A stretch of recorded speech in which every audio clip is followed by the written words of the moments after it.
परंपराओं को तोड़ने में विश्वास करता है, वो परंपराएं तोड़ देनी चाहिए जो कि बाधा उत्पन्न करती हैं।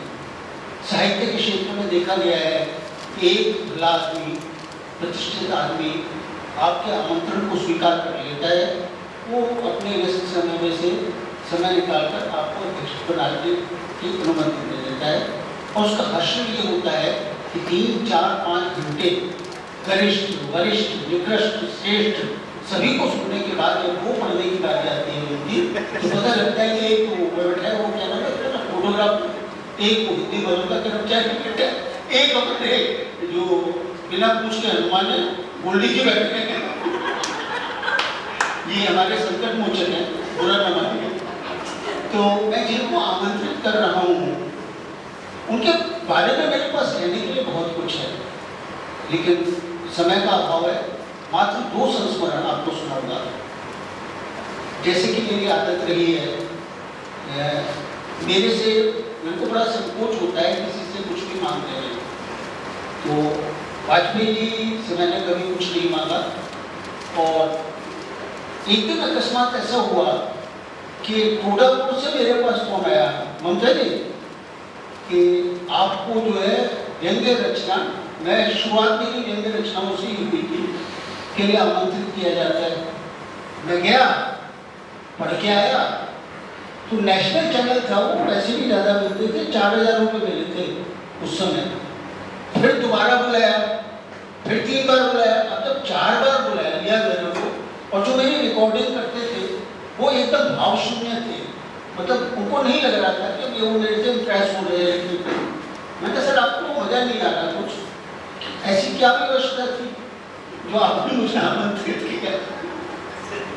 तो जाके ये रंग से बुलाया कि बहुत ऊपर से जवाब आया था। तो ये इस तरीके के शख्स है कि इनकी गायकी को पता नहीं लगता भाई जब ने क्या किया। एक संस्करण तो ये है, 2 छोटे छोटे संस्करण और है कि स्थिति तो अभी भी मेरी बहुत अच्छी नहीं है, लेकिन तब ज़्यादा खराब थी।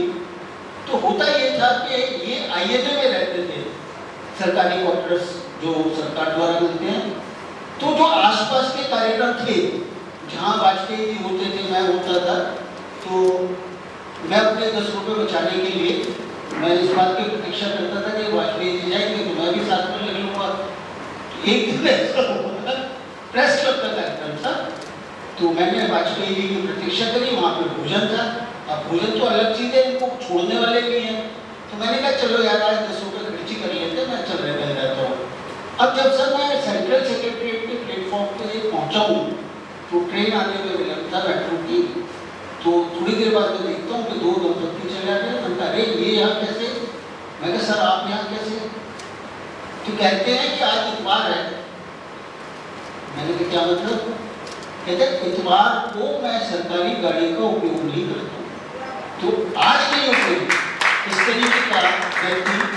अच्छा, फिर ये है कि पक्षपात रहित है। अभी जो मेरा बेटा आया चला गया, एक बार की बात है, मेरी पत्नी ने एक कोई रंगारंग कार्यक्रम करा आकाशवाणी का, वापसी में रात हो गई, मेरे बच्चे हमारे बच्चे उनके साथ थे, तो उन्होंने कहा कि चलो मैं तुम्हें छोड़ दूंगा, जैसे कि इनकी आदत है सबको छोड़ देते हैं।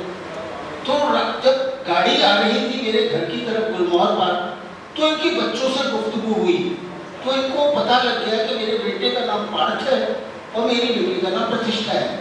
तो पहले का तो ये रूल था कि जो कैजुअल्स होते थे उन्हें 6 से ज़्यादा बुकिंग नहीं मिलती थी, तो उस समय ये एसडी नहीं एएसडी हुआ करते थे। इसके तुरंत बाद ही एक पायलट के पास पहुंच गई जिसमें कि उन 2 बच्चों के नाम से बुकिंग थी, और इन्होंने तुरंत पकड़ लिया कि ये बच्चे किसके हैं। तो पता लगा कि ये जो है, तो मतलब ये कि एक आदमी तो 12-12, 18 कार्यक्रम करे, और वो करती थी अलग अलग नामों से बदल के, और एक को एक प्रोग्राम न मिले, तो ये व्यक्तिगत संबंधों को आड़े भी नहीं जाने देते थे, अपने विवेक के हिसाब से निर्णय करते थे। इसीलिए रिटायरमेंट के इतने साल बाद भी इनका सम्मान है। अब मैं